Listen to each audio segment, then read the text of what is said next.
dama ko wax pour bég ci, dama ko wax pour sant yàlla.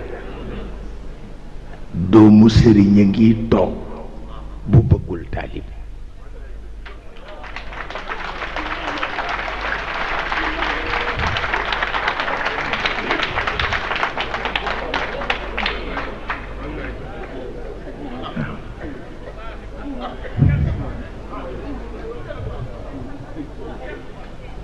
moo tax ku xër ci man dee nga.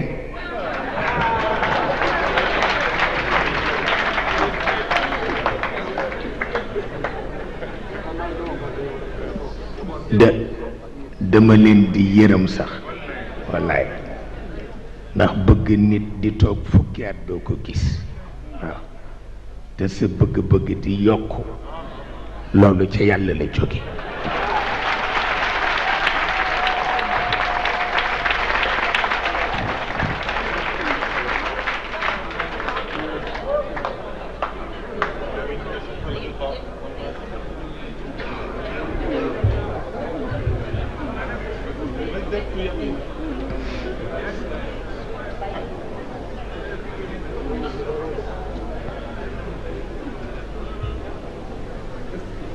damay toog tey ci suba laa koy wax ma ni nit ñi dañu dof, ma ni nit ñi dañu dof.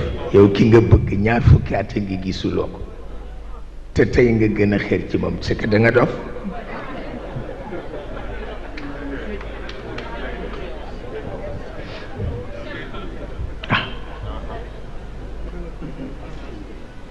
moo tax Sëriñ Babacar dama daan wax ni di nga gàtt wallaay, ndax nit ñi yow rek lañu sopp wallaay ndeysaan.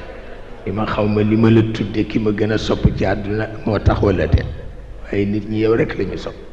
waaw